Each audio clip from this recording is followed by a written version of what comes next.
How do you apply Freytag's pyramid to complex story plots? Imagine trying to organize a story with many layers and characters, like a busy city street. How do you keep everything clear and exciting at the same time? That's where Freytag's pyramid comes in.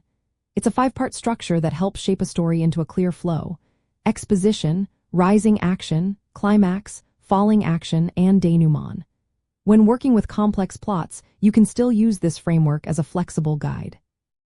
Think of it like a map that helps you manage multiple conflicts and character arcs without losing your audience.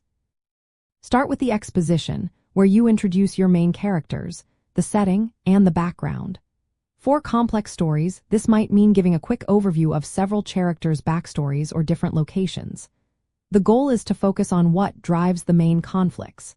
The exposition ends with the inciting incident, which is the event that kicks off the main story.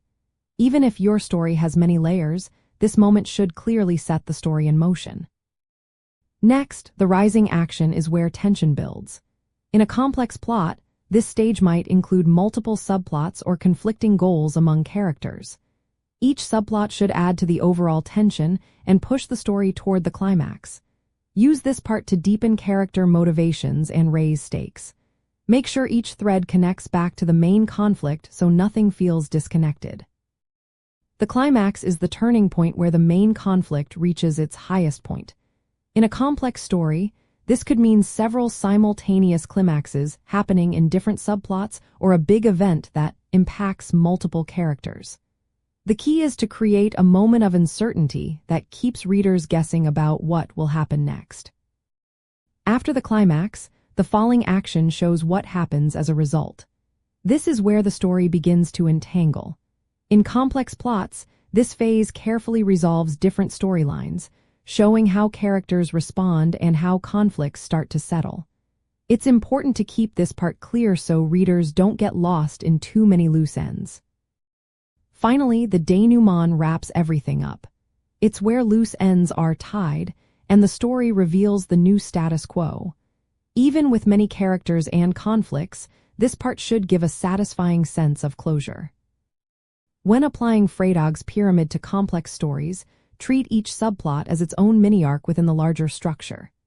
Each one should have its own beginning, middle, and end that connect to the main story. Use the rising action to layer conflicts, making sure each complication adds tension without overwhelming the reader. Keep the climax focused on a decisive moment that affects the whole story, even if many things happen at once. And in the end, use the falling action and denouement to clarify how everything turns out, so readers leave satisfied. Remember, Freytag's pyramid isn't a strict rulebook. Think of it as a flexible framework that helps you shape your story. It guides you in organizing multiple conflicts and characters while keeping the story clear and engaging. By following these steps, you can craft complex plots that are easy to follow and emotionally compelling for your audience.